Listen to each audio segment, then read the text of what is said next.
Bien, esta hora presentamos El Verídico. El doctor Jaime del Castillo Jaramillo ya se encuentra en la plataforma de televisión. Doctor, bienvenido, ¿cómo está? Amigos televidentes de ODTV Noticias, su programa El Verídico del día 2 de enero del año 2023. Recordarles, estimados amigos, que en el primer programa del Verídico, que fue un 14 de noviembre, nosotros entrevistamos a un importante hombre de la intelectualidad y de la sociología peruana, don Vicente Ota. Y en esa primera entrevista hicimos un análisis de la coyuntura y del contexto político y se afirmó que a partir, estábamos 14 de noviembre, que a partir de ahí Pedro Castillo Terrones tenía 60 días para solucionar de urgencia el intríngulis político en el cual se encontraba. Que si no solucionaba en 60 días, su situación iba a ser muy crítica. Entonces acertamos, ¿no? Porque don Vicente Ota hizo el análisis pertinente y Jaime del Castillo estuvo de acuerdo con la visión del maestro Vicente Ota y se cumplió exactamente. El 7 de diciembre el señor Castillo buscó la fórmula de su salida, porque esa es la hipótesis que manejo, y ya está fuera, ¿no? Ahora están en graves problemas sus perseguidores, porque de esto se trata, de una cacería racista y discriminadora. Sus perseguidores están en un grave problema porque no hay delito de rebelión y no hay delito de sedición, porque simple y llanamente en ambas figuras típicos jurídicos penales, se exige que se levanten en armas. Y don Pedro Castillo Terrones, lo único que tenía era un papel en la mano, no tenía ni pistola de juguete, menos sus acompañantes. Entonces, al no haber tipicidad penal, menos pues puede haber flagrancia, como lo ha dicho fraudulentamente don César San Martín, a quien yo tenía mucho respeto, ¿no? Pero lamentablemente el vocal supremo César San Martín ha torcido también el derecho y se ha pasado al lado oscuro de la inconstitucionalidad. Él sabe bien como penalista que no puede abusar de las prisiones preventivas. Es más, el chiclayano Duberlí, mi paisano, le hizo recordar a César San Martín que él fue el creador de un acuerdo plenario que firmó, por cierto, en la cual se decía que no hay que abusar de las prisiones preventivas. Sin embargo, el vocal supremo César San Martín le interesó un comino su propia firma, su propia posición doctrinaria, y cumplió con la consigna, ¿no? La consigna política del fascismo parlamentario en este momento es tener a Pedro Castillo Terrones preso, ¿no es cierto?, preso político, ¿no? Entonces, decía, la fiscal de la Nación tiene graves problemas para tipificar jurídicamente cuál es el delito de Pedro Castillo. Entonces, no hay sedición, no hay rebelión. En ambos se necesitan armas en la mano. No hay delito. ¿Conspiración de qué? ¿Quiénes conspiraron? Betsy Chávez, Aníbal Torres, Bobbio y Castillo. ¿Quiénes? Y en todo caso, ¿dónde están las pruebas? Porque la conspiración es un acto previo, ¿cierto?, a la comisión del delito pertinente. Y no hay nada de eso. O sea, Pedro Castillo es un preso político. Y razón tienen Anglo y Gustavo Petro, que se han pronunciado, ¿no? Se han pronunciado contundentemente en contra de este conservadurismo, ¿no es cierto?, de derecha, corrupto, como lo ha mencionado Anglo, ¿no es cierto?, de mantener preso al presidente de la República, Pedro Castillo, o expresidente de la República, Pedro Castillo Terrones, y en ese sentido específico se ha pronunciado Gustavo Petro, desde Colombia, porque él ha dicho bien claro que según la Carta Interamericana de Derechos Humanos, la única forma de sacar a una autoridad por elección popular es que un juez ordene su salida del poder. O sea, Gustavo Petro está con la ley en la mano. Sin embargo, el Congreso de la República, guachafamente, haciéndonos quedar mal en el campo internacional, ¿no? Ha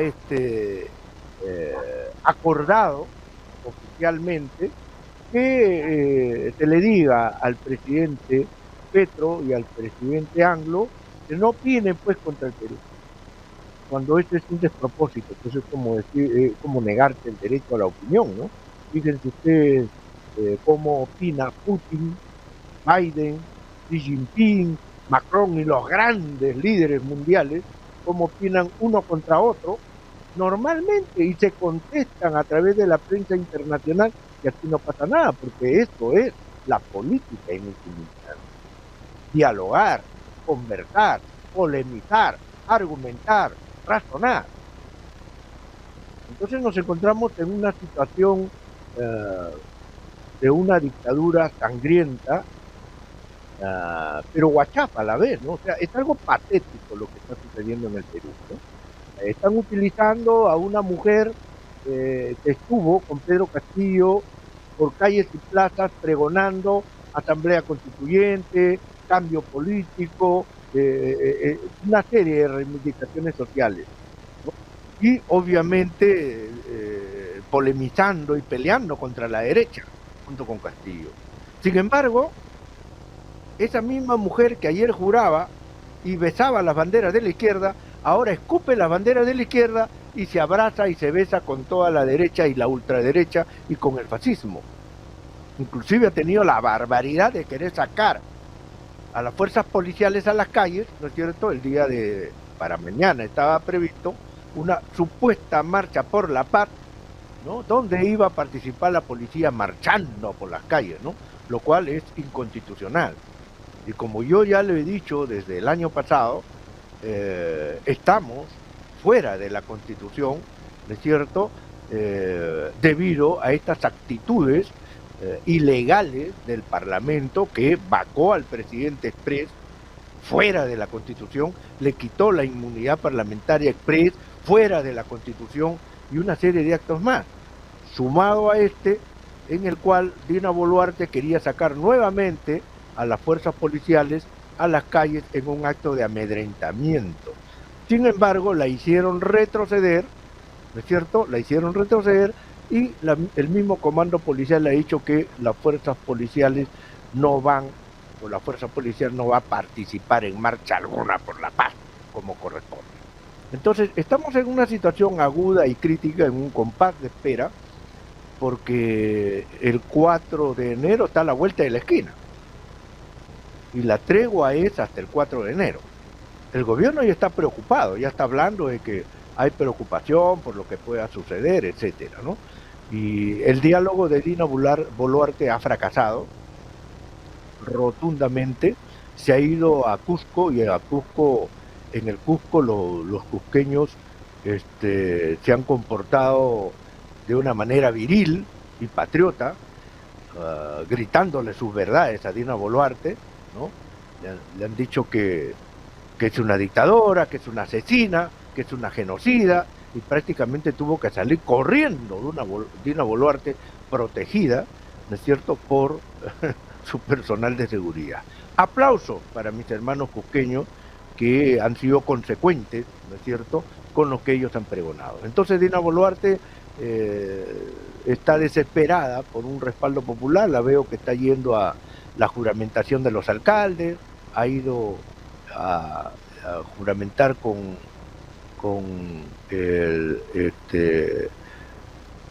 el señor Rafael López Aliaga y ahora con el de Villa Salvador. Pero sin mayores preámbulos, recibamos a nuestro invitado, el sociólogo Vicente Ota. Maestro Joe, por favor, hágale el pase correspondiente.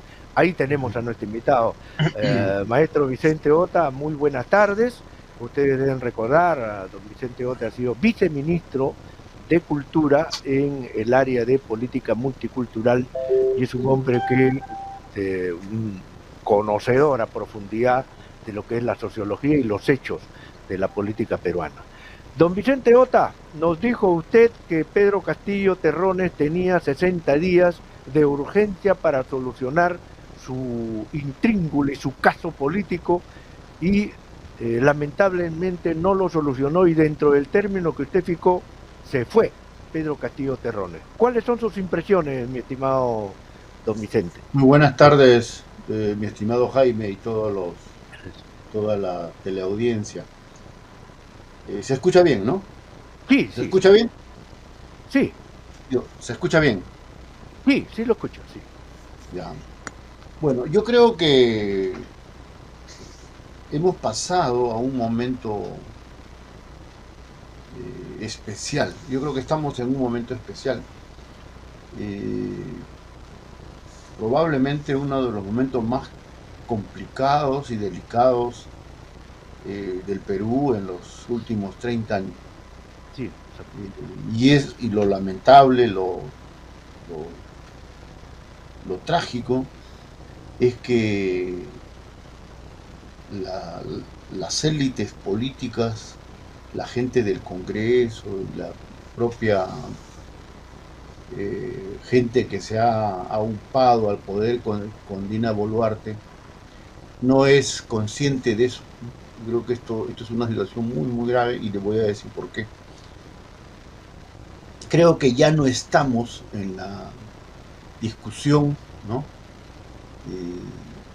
Si lo de Castillo fue legal o no fue legal, si hizo golpe de Estado o no hizo golpe de Estado, ¿no? Y si lo han vacado legalmente o no. Creo que esa coyuntura pasó. Entonces, en determinados momentos de crisis política, las situaciones cambian de un día para otro, de una hora para otra. Entonces, estamos en una de esas situaciones tan especialmente complicadas, ¿no? Y que todos los procesos tienen una intensidad y una calidad fuera de lo normal. ¿A dónde quiero ir con esto? Creo que la movilización, ¿no? Que se produce posterior a la destitución de Castillo, o sea, todo lo que ha significado entre el 8 y el 15, el 16 de diciembre, cambió la situación del país. La gente que va a reiniciar sus movilizaciones y su lucha el día 4, la mayor parte, sobre todo en el sur, pero también en el norte. ¿Cuál es la idea central? Yo creo que hay dos ideas centrales que están ahorita en la conciencia popular, en la mayoría nacional. Uno, que no se ha respetado la voluntad popular.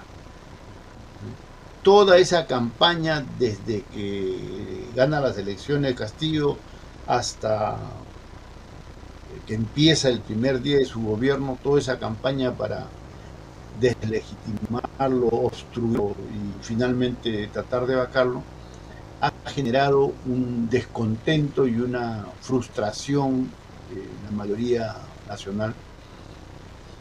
¿Por qué? Porque creo que hay el sentimiento de que no se respeta la decisión popular, no se respeta la voz del pueblo, ¿no? Entonces, eso yo creo que es un factor que está detrás de toda esta ira, de toda esta violencia, ¿no? Esa pasión que hay en las movilizaciones. Y el otro, que ya es lo que se ha ido produciendo en el transcurso mismo de las movilizaciones y que ahora creo que es el principal factor, es el asesinato de algo más de 30 peruanos, ¿no? Sí. Porque lo que se ha producido no es la muerte accidental, ¿no? Que le dispararon perdigones y algunas les cayeron en la cara o en la cabeza, ¿no? O que dispararon bombas lacrimógenas y que esa por accidente le dio en la cabeza, no. Tanto el informe que hace la abogada y periodista Rosa María Palacios, como el informe de la Coordinadora Nacional de Derechos Humanos, establecen que lo que se ha producido es el asesinato de personas, ¿no? Lo que ellos llaman, lo que en términos legales se llama ejecuciones extrajudiciales, O sea, aquí gente del ejército, de la policía, ha salido con la orden del más alto nivel de que maten a la gente, ¿no? Me imagino yo, tratando de explicar esta barbaridad, esta cosa horrible y terrible, que la idea era aterrorizar a la gente para que se aplaque y para que cese la movilización. Pero su visión, su interpretación de lo que está pasando en el país está tan fuera de la realidad, ¿no? Y al proceder con una conducta criminal, lo que han hecho es al revés, han logrado lo opuesto, ¿no? Exacerbar más, ¿no? Alimentar la indignación, la ira y el rechazo popular. Lo que tú has mencionado sobre la forma en que ha sido recibida Dina Boluarte en el Cusco es la tónica de todos los lugares donde han querido ir para, según ellos, dialogar, explicar. O sea, la gente no quiere saber nada, ¿no? Porque cuando tú comienzas matando a mansalva a la gente, ¿qué cosa vas a dialogar? Todo lo que vas a conversar, como las tonterías que dice Boluarte, ya no tiene credibilidad, ya no tiene, la gente ni siquiera la quiere escuchar. ¿Por qué? Porque la responsabiliza a ella como principal autoridad del país, ¿no?, de haber avalado y promovido estos asesinatos. Entonces, por eso yo estoy seguro, mi estimado Jaime, el 4, las movilizaciones que se van a producir van a ser amplias, ¿no?, masivas, en diversos territorios del país, y probablemente, esa es mi interpretación, se abra un curso político diferente. Aquí ya la parte de la legalidad, eso pasó a segundo lugar. Acá lo primero es qué cosa se define en términos de las fuerzas sociales y políticas. Ya, porque finalmente en estos momentos también, ¿no?, la fuerza popular, ¿no?, demuestra por qué es el soberano en una sociedad. Creo que estamos en este momento peculiar, mi estimado Jaime. Excelente, excelente. Lo felicito, maestro, por la rigurosidad de darle orden a la situación político-social. A ver, ¿cómo califica don Vicente Ota dos cosas, ¿no? Uno, a mi modesto criterio, los parlamentarios de izquierda están avalando una dictadura fascista parlamentaria de William, cuando ellos se quedan en el Parlamento, ¿no es cierto?, en vez de retirarse y ir a sus regiones para dirigir la lucha social. Ese es uno. Dos, los dirigentes más importantes de los gremios más importantes están desaparecidos. CGTP, SUTEP, Transporte Pesado Público y otros dirigentes.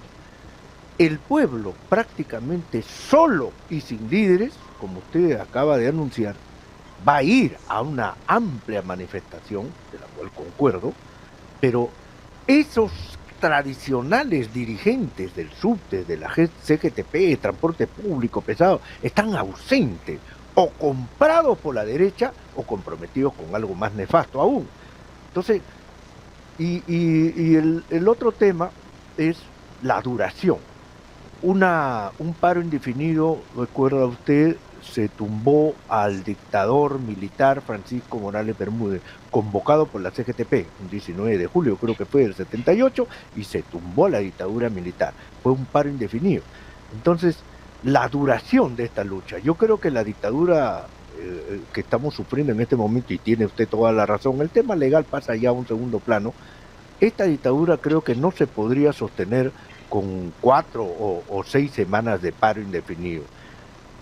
¿Cómo aborda usted esa pregunta, maestro? Bueno, sobre lo primero que has mencionado, ¿no?, de esta especie, ¿no?, de contubernio que has ¿no?, señalado entre algunas fuerzas que han sido pro Castillo o con Perú Libre, en fin, que han terminado por lo menos tolerando lo que se ha producido, ¿no? Efectivamente han podido tener una actitud mucho más enérgica, mucho más decidida, pero no lo han asumido. Pero eso yo creo que no es casual, o sea, tiene que ver con dos cosas que te voy a comentar. Creo que en febrero de 2021, en febrero, es un mes clave. Es un mes clave por dos razones.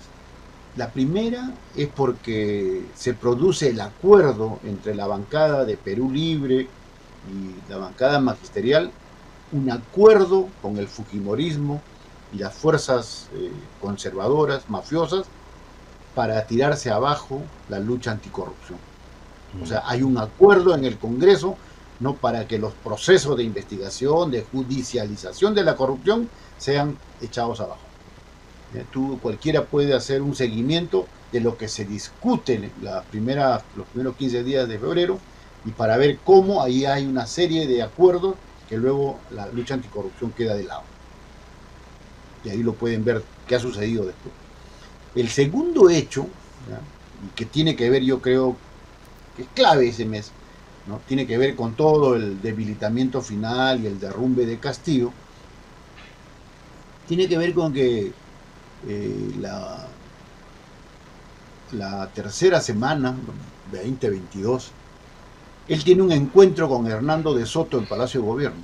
O sea, lo que yo estoy diciendo no es invento mío, ustedes lo saben, están en todos los periódicos, están en todos los noticieros de televisión.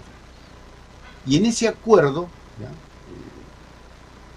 en ese diálogo con Hernando de Soto, Castillo se compromete a no convocar la constituyente. Se compromete a que no haya asamblea constituyente, que él está en contra de eso. Y es lo primero que dice Hernando de Soto cuando sale. Sale a la prensa y dice: he conversado con el presidente, y él dice que esa asamblea constituyente eso no sirve para nada, él lo rechaza. ¿Qué cosa te estoy diciendo con eso? Te estoy diciendo que dos de las grandes banderas con las que Perú Libre y Castillo llegan al gobierno lo tiran al tacho de la basura. La lucha anticorrupción contra todas las mafias, ¿no?, y la lucha por la asamblea constituyente. Entonces, el debilitamiento, el aislamiento de Castillo tiene que ver básicamente con eso, o sea, que comienza a abandonar las banderas que son los que lo han llevado al gobierno y que era por la cual la gente lo apoyaba y estaba comprometida con él. Entonces, cuando él abandona eso, la gente no es tonta. Que la gente del pueblo no piensa, no tiene los dedos de frente. Entonces la gente comienza a ver que acá se está produciendo algo raro.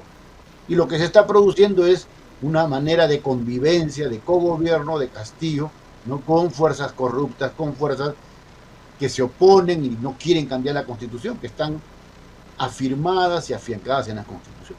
Creo que ese es el problema político principal que lleva al aislamiento a Castillo y a Cerrón y Perú Libre. Ahora bien, ¿qué sucede de acá para adelante? ¿Qué es lo que nos interesa ver? Eso que se produce en febrero, yo creo que ese es el mes clave donde todas las expectativas, los intentos de una política popular se tiran al suelo. Eso es lo que ha sido retomado ahora. Lo que está en la agenda política del país, en el centro de la movilización popular, es convocatoria a la Asamblea Constituyente. Dice que se vayan todos, que se vaya Dina Boluarte, que se vaya el Congreso, ¿no es cierto? Y vamos a la Asamblea Constituyente, ¿no? Seguramente eso será un referéndum constitucional, pues, ¿no? Entonces, elecciones, y hay preguntas: ¿quieres que haya Asamblea Constituyente? Si la mayoría dice sí, ese Congreso que sale de las elecciones es el Congreso Constituyente. Exacto. Yo creo que eso es lo que ahora la gente está pidiendo y me parece bien. O sea, retoma, ¿no?, lo que fueron sus aspiraciones, sus banderas iniciales en la campaña del 21. Contra la corrupción, por la Asamblea Constituyente, no una nueva Constitución. Eso es. Entonces yo creo que por ahí hay que orientar, ¿no?, y darle salida a esta inmensa fuerza popular que se ha desatado, que es una especie de continuación en un nivel superior de lo que fue la movilización de 2019 contra Merino, porque ahí se abre la lucha popular, que es la que decide el curso de la vida política del país y las cuestiones legales, ¿no es cierto? Que se escamotea, ¿no es cierto?, en las elecciones y luego es escamoteado por Castillo cuando comienza a dejar de lado todo eso. Entonces, mi estimado Jaime, yo creo que hay dos caminos, ¿no? O Dina Boluarte evalúa y mira con su equipo, ¿no?, que es un gobierno con el Congreso y con sectores militares. Ese equipo político evalúa y dice, hay que ir, ¿no?, a abrir el referéndum, ¿no?, y las elecciones, y por lo tanto tenemos que irnos. Esa es una opción, que es lo que pide el pueblo. Y la otra es profundizar y ampliar, ¿no?, lo sucedido entre el 10 y el 16 de diciembre, que es, aquí nos quedamos a sangre y fuego. A sangre y fuego. Pero ese sangre y fuego significa, no es que vas a matar a 30, vas a matar a 3.000, 4.000, 5.000. Sí, claro. La gente no va a parar, yo estoy seguro, el pasado mañana. O sea, no estamos ya horas. Sí, sí. Pasado mañana, cómo empiezan las movilizaciones, te decide el curso del país. Si esas movilizaciones son fuertes, amplias, en diversos lugares del territorio nacional, como yo creo que va a ser, estos sectores políticos ilegítimos, porque ya están en contra de la voluntad, en contra de la, ¿no?, de la opinión de la población nacional, son fuerzas ilegítimas. Si no salen, ¿no?, acá estamos a puertas de una guerra civil. Yo creo que esa es la magnitud, o sea, la profundidad de la crisis, ¿no? Entonces aquí, elecciones 23 en diciembre, con referéndum constituyente donde se dice, sí, la mayoría quiere asamblea constituyente, vamos a la constituyente, ¿no? Y los que salgan elegidos en este 23, ¿no es cierto?, se convierten en el Congreso constituyente. Creo que eso es lo que el país quiere, es lo que la mayoría quiere. Y si eso no se respeta, no se obedece ahora, entramos en un proceso de guerra civil, ahí sí hay insurreccional. Como te darás cuenta, aquí ya la discusión no es si Castillo fue legalmente expulsado, no, eso ya pasó. Castillo, sus fallas, sus debilidades, su abandono de la lucha popular, ¿no?, ahora ya le pasó factura y ahora el pueblo ha retomado su camino popular, su camino de asamblea constituyente y de limpiar la corrupción. Entonces, creo que eso es correcto, eso hay que apoyar, ¿no?, porque eso es lo que quiere el país, lo que necesita el país y lo que el pueblo ahora demanda, mi estimado Jaime. Esa es la interpretación que yo tengo de lo que está pasando y de lo que puede suceder ahorita, en los próximos días y semanas. Excelente, excelente, maestro, excelente. Me quedo con esa puntualización de que esto, socialmente hablando, sociológicamente hablando, esto es una continuación de cómo el pueblo sacó a Merino en 5 días. ¿No? Me parece genial, propio de un sociólogo que ve precisamente el discurrir de la sociedad.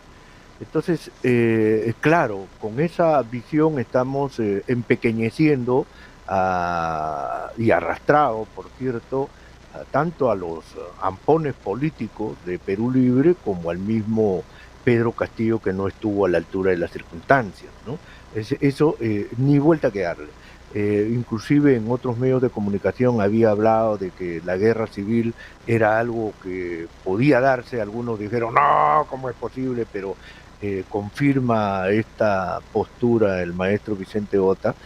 Y preguntarle lo siguiente, el contexto latinoamericano es el mejor, había una alineación de planetas, ¿no? Colombia, Bolivia, Argentina, Lula, o sea, hay una constelación de estrellas de izquierda como nunca lo habíamos visto en otra oportunidad. O sea, hay una alineación de planetas como para que estos cambios se den, ¿no? O sea, porque las fuerzas ilegítimas, como usted lo menciona, es este fascismo cholo que tenemos ahí empernado en el Congreso de la República y sus asláteres, los grupos de poder económico atrás, no tienen ya otra salida más que la matanza, ¿no? O sea, está clarísimo, ¿no? Meter miedo y asesinar gente, ¿no? O sea, pero las masas populares, en el mapa que usted nos presenta, las masas populares es una marea que los va a arrastrar definitivamente. Pero ¿cómo ve el contexto internacional, el contexto latinoamericano de izquierda?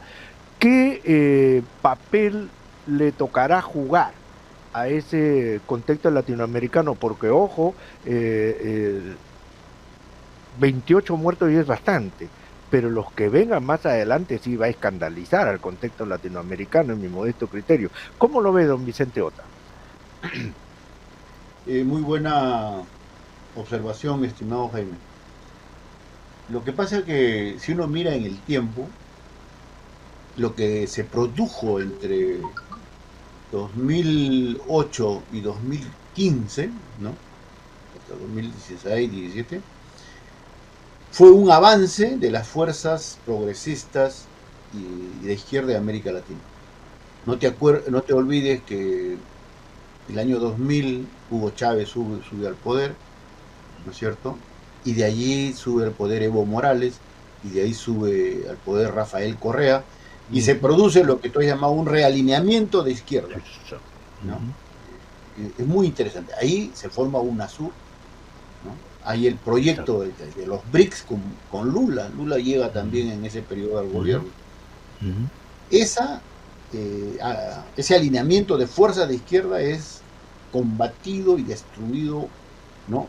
Frontalmente por Estados Unidos, a todo nivel, ¿no? Y termina debilitando a UNASUR, a tal punto que acá en el Perú con Vizcarra se forma con PPK el grupo, ¿no? De Lima. El grupo de Lima, ¿no? Que es la versión conservadora, reaccionaria, totalmente alineada con Estados Unidos. Esa contraofensiva de Estados Unidos para derrotar al movimiento latinoamericano soberano, ¿no? De autonomía que se forma, eso es lo que ahora está cerrándose un periodo de ese avance, de esa ofensiva derechista, conservadora, y está renaciendo el proyecto de reorganización de las fuerzas progresistas, ¿no? Y ahora, ¿no? Un poco más amplio, ¿ya? Porque en ese sentido lo de AMLO en México es muy importante, ¿no? Tú sabes que AMLO en México es como Brasil en América del Sur, o sea, decide la orientación de ese, ¿no? De esa región, de esa subregión. Entonces ahora este realineamiento de fuerza que se está produciendo, que se consolida con Lula en el triunfo en Brasil, creo que abre futuras perspectivas muy positivas para América Latina y para el mundo. ¿Por qué? Porque va unido, ¿no? A un cambio geopolítico mundial. Aunque no parezca a simple vista, esto está unido a la lucha, a la guerra en Ucrania, ¿no? Está unido a las luchas en África y en Medio Oriente, donde van derrotando y van aislando a Estados Unidos, ¿no? Y amplía su presencia China y Rusia. ¿Qué cosa quiere decir eso? Que estamos asistiendo al cambio geopolítico mundial, mi estimado. Sí, exacto. ¿En qué consiste el cambio geopolítico mundial? En que la dominación de Washington, que queda solito cuando se derrumba la Unión Soviética del 90, ¿no? Y hace su famoso programa ¿no? del consenso de Washington, que alinea todas las políticas a nivel mundial y en América Latina con el Banco Mundial y con el Fondo Monetario Internacional. Ese llamado consenso de Washington se está cayendo. Porque el consenso de Washington era la hegemonía individual, unipolar, ¿no? Por primera vez entre el siglo XX y XXI, de un solo país que era Estados Unidos, que dura del 30 a lo que podríamos decir, no hasta ahora, ya empezó a caerse el 17, 18, pero ahora con la guerra de Ucrania, ¿no es cierto? Y la presencia abierta y retadora de Rusia para evitar que la OTAN, ¿no? Ponga en peligro todo el territorio, toda la unidad rusa, ¿no? Y el papel de China apoyando a Rusia, ¿no es cierto? Diciendo que no está sola y que cualquier problema geopolítico grave ellos van a estar ahí presentes, es el fin de la hegemonía norteamericana en el mundo y la apertura y la instalación de un mundo multipolar. ¿Qué quiere decir un mundo multipolar? Que van a haber varios poderes. A diferencia del el siglo XX, entre el 45 y el año 90, en que es bipolar, ¿no? La Unión Soviética y Estados Unidos, ahora es multipolar, ¿no? Va a estar China por un lado, va a estar Estados Unidos, porque no va a desaparecer, Estados Unidos con Inglaterra, que es el eje anglosajón, por el otro lado, Rusia por otro lado, y allí viene lo interesante de esto que hemos comentado, que es lo primero que ha dicho Lula en la asunción de su mando. Vamos a reorganizar los BRIC. ¿Qué cosa eran los BRIC?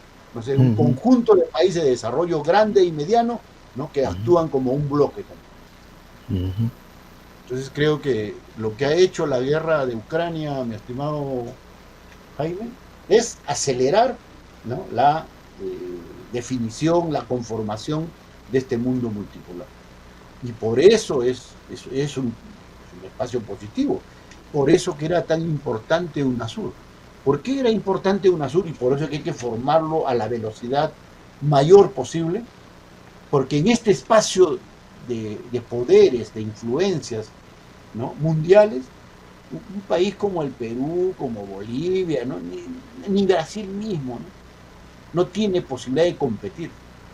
Por eso que era la lucidez de gente como Hugo Chávez, como Lula, que dijeron, hoy hay que hacer un bloque, vayamos toda América del Sur, toda América Latina como bloque, porque esa es una, ¿no? es una pugna de bloques, de grandes países, ¿no? O sea, China tiene 1.400 millones de habitantes, ¿no es cierto? O sea, imagínate, o la India igual, ¿no? El poder económico y militar de Estados Unidos o de Rusia mismo. Entonces, con ellos, un país aislado de América Latina, ¿qué cosa es? Nada, es un pichiruchi, es una fuerza insignificante.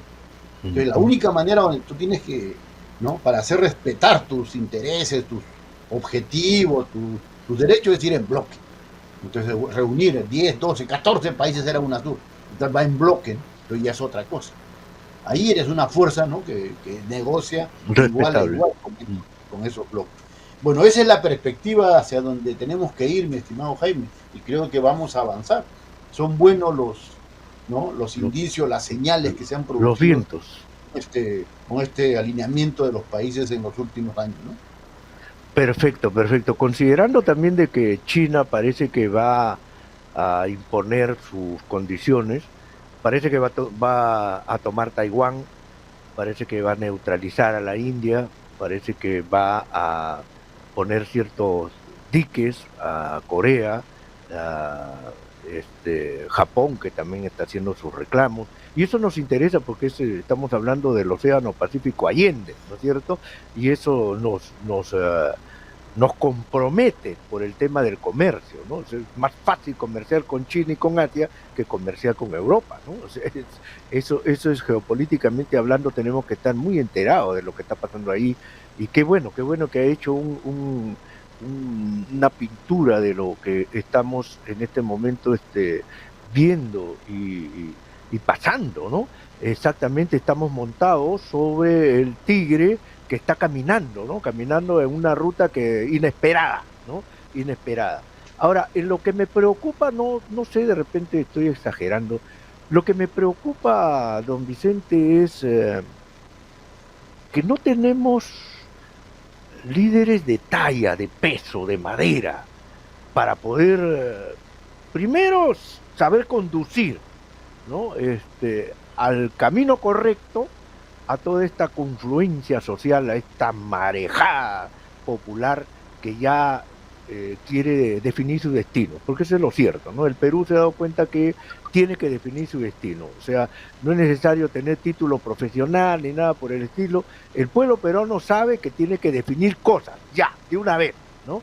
Pero lo que me preocupa es eso, ¿no? O sea, un Antauro Humala, que es un fantoche, el otro ayacuchano, un policía, no me acuerdo, me he olvidado su apellido, que por ahí ha salido, el Puma, no sé, también desaparecido, Adubiri, desaparecido o preso, creo, por ahí, y después no hay, o sea, los dedos de la mano sobran, pero no tenemos líderes, porque lo bonito sería, lo ideal sería que tengamos, pues, personajes políticos en el norte, otro en el centro, otro en el sur, ¿no es cierto?, en el oriente. Entonces estamos hablando pues de pesos pesados que pueden imponer condiciones y hacer una asamblea constituyente, oiga usted, de padre y señor mío, ¿no?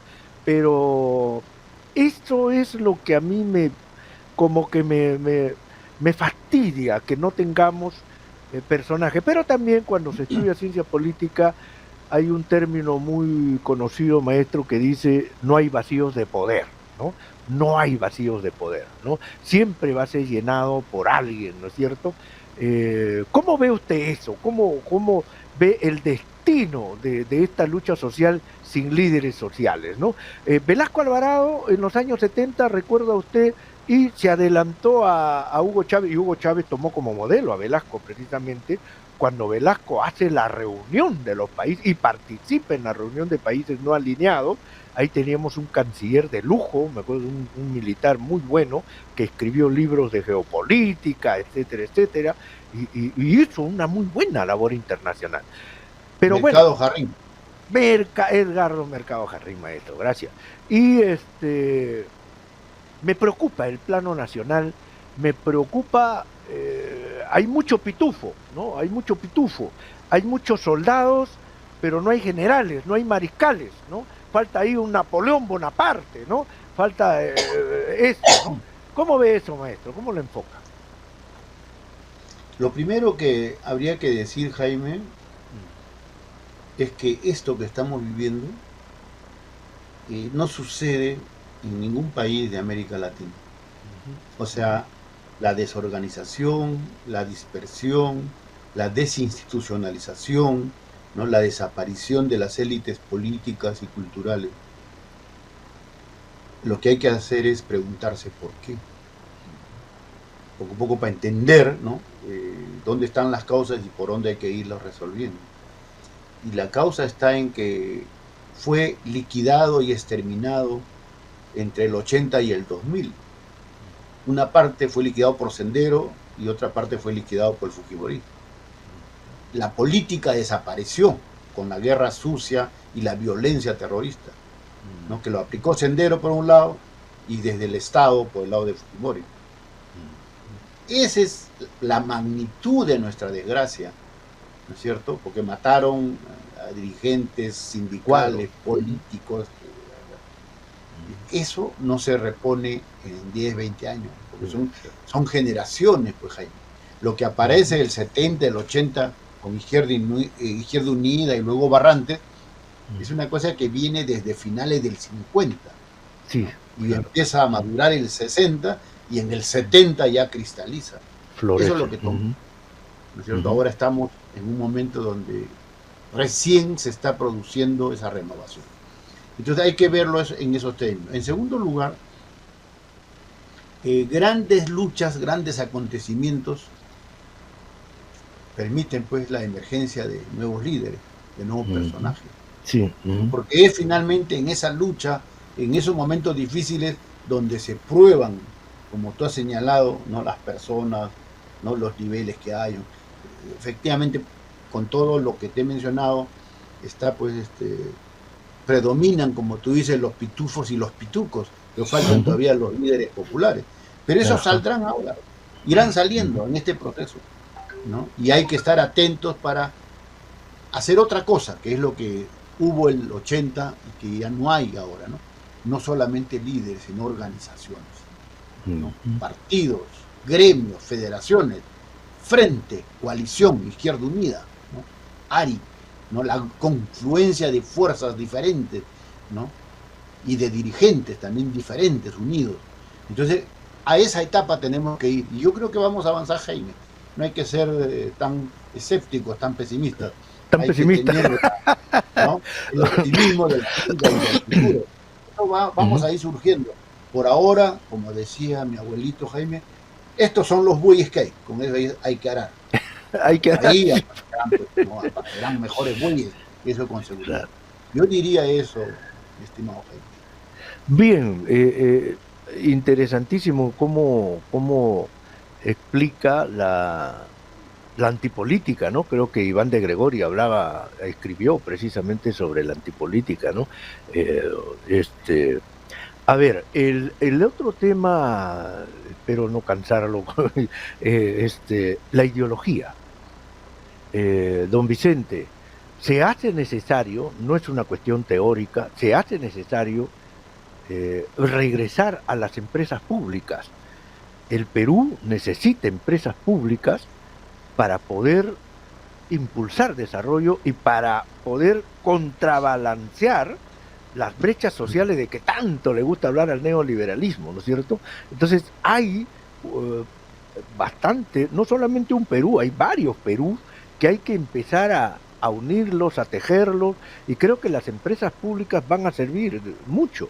Por ejemplo, uno de ellos va a ser la línea de bandera, ¿no? Que es necesario que tengamos una línea de bandera y es necesario que tengamos empresas del cobre, como lo tiene Chile, como lo tienen varios países de Latinoamérica, ¿no? Entonces, creo que por ese lado hay que hacer un trabajo ideológico, un trabajo de política económica de izquierda, que de repente puede tomar algo del estado de bienestar, ¿no? Del welfare state, ¿no?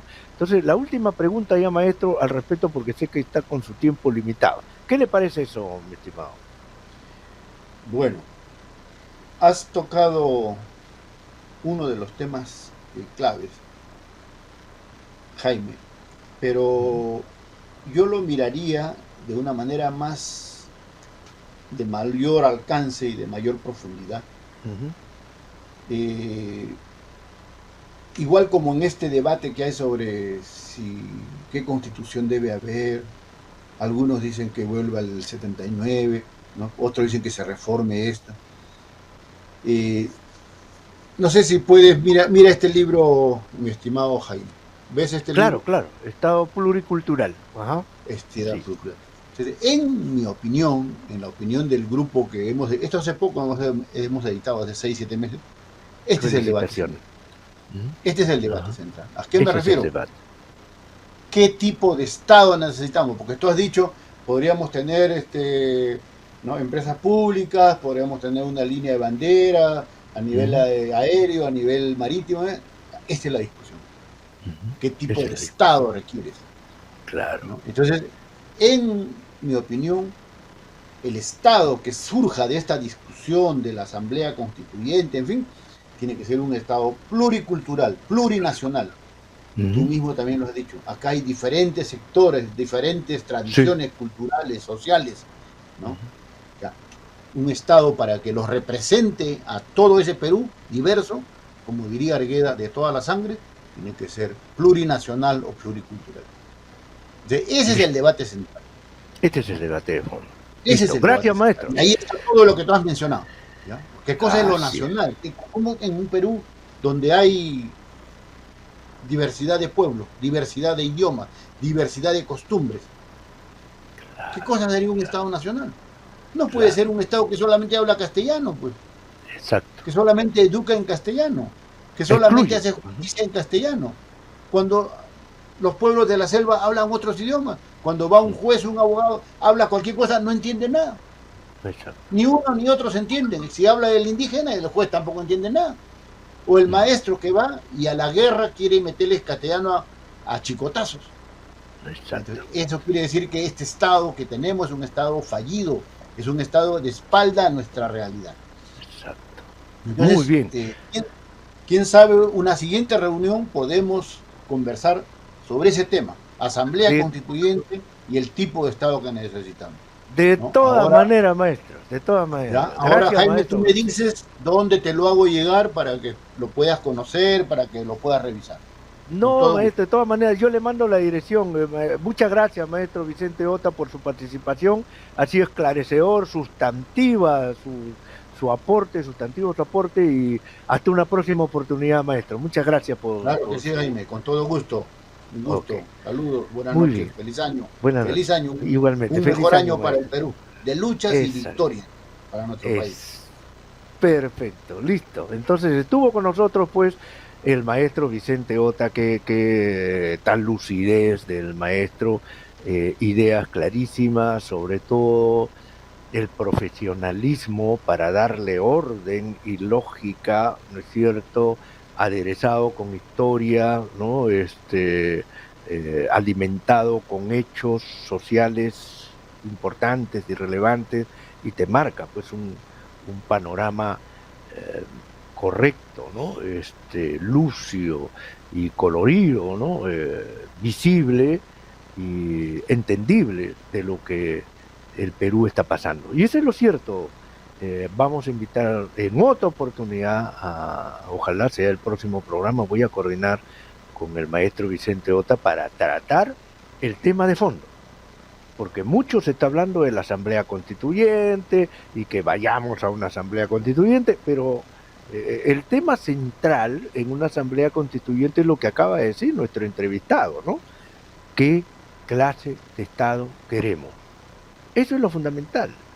Por eso me fastidió mucho que Fernando Llanos, el aprista, el entrevistador de Canal N, se porte de una manera altanera, atrevido, patán, ¿no? Entrevista a determinadas personas y le dice, oiga, pero ¿qué hay que cambiar? ¿Qué hay que cambiar, pues? ¿Qué cosa plantea usted para la Asamblea Constituyente? Pues, o sea, todo malcriadazo como si él fuese, pues, un personaje a quien hay que respetar en materia de derecho constitucional o materia de sociología peruana, no es experto en nada, salvo leer teleprompter.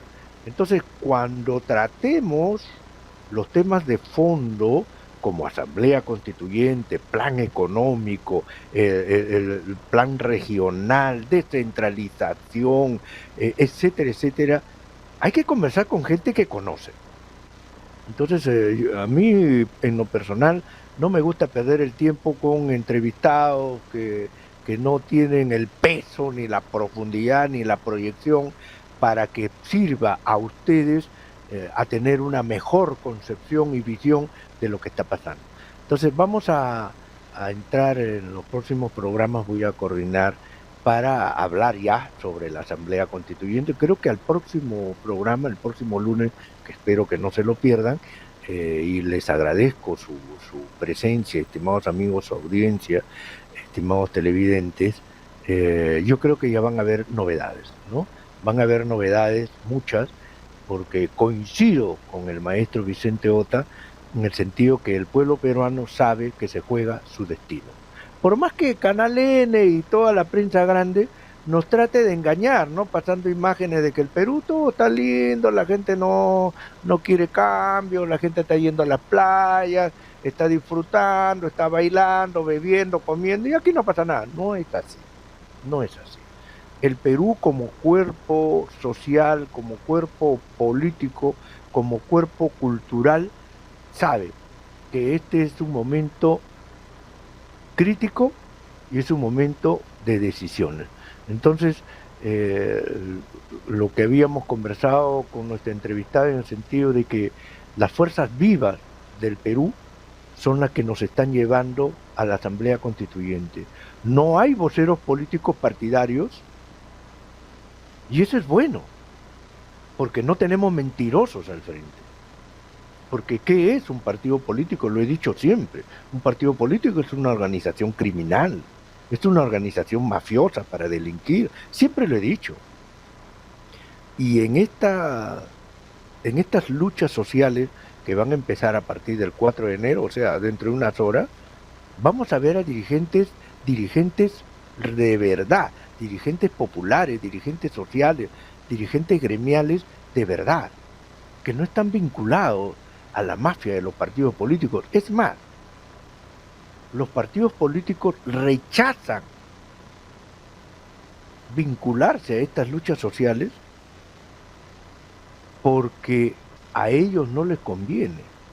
La partidocracia ya está juramentada con esta constitución fallida y corrupta del 93, y todos sus actos delincuenciales giran en torno a la Constitución del 93. Por eso es que ustedes no ven a partidos políticos liderando estas gestas sociales. Se supone que los partidos políticos deberían estar al frente, conduciendo al pueblo. Sin embargo, los partidos políticos se han escondido tras las piedras, se han escondido debajo de su cama y están temblando de miedo, porque los partidos políticos han servido para engañar, para estafar al pueblo y para lucrar ellos. Ya han organizado mafias vía partidos políticos, por ejemplo, las mafias universitarias. Bien ha dicho nuestro entrevistado, el pacto mafioso del Partido Perú Libre, hermanos, con el fujimorismo y con otras bancadas de derecha, mafiosas como ellos, para impedir que la lucha anticorrupción avance y para destruir la reforma educativa, la reforma universitaria. Entonces hay mafiosos y hay delincuentes de tomo y de lomo en la izquierda. Yo les he dicho ampones políticos a los que dirigen Perú Libre. Entonces los partidos políticos en general no están liderando las luchas sociales porque los partidos políticos están comprometidos con la corrupción. Están amarrados de pies y manos con la Constitución del 93. Lucran y viven con esa Constitución del 93. Entonces todas las fuerzas de derecha están asustadas porque su escudo de blindaje de sus intereses es la Constitución del 93. Tiemblan de miedo porque al convocarse a una asamblea constituyente, los ejes del poder, los ejes de decisión política van a cambiar drásticamente. Entonces van a perder poder y eso es lo que ellos no quieren. Por eso es que han asesinado a 28 personas y están dispuestos a asesinar muchos más. Ojalá no sea así, pero estas fuerzas reaccionarias van a pelear con uñas y dientes sus privilegios, sus gollerías, sus riquezas y todos sus vínculos de poder. Entonces que quede bien en claro que la partidocracia es enemiga del pueblo. El Congreso, yo escribí un artículo hace muchos años y cada cierto tiempo lo reenvío. Busquen mi artículo. Escribí para una revista española un artículo en el cual decía que el Congreso de la República del Perú debe ser extinguido. O sea, yo soy uno de los que hace quinquenio he propuesto que este Congreso de la República debe desaparecer porque es la obstrucción y el subdesarrollo y digamos la dispersión de recursos económicos del Perú. Es la perdición del país el tener el Congreso tal como está. Este sistema de representación política ya colapsó. Bien amigos, muchas gracias por su atención. Ha terminado el programa. Gracias maestro Joe. Feliz año 2023. Espero que les haya gustado el programa y nos vemos el próximo lunes.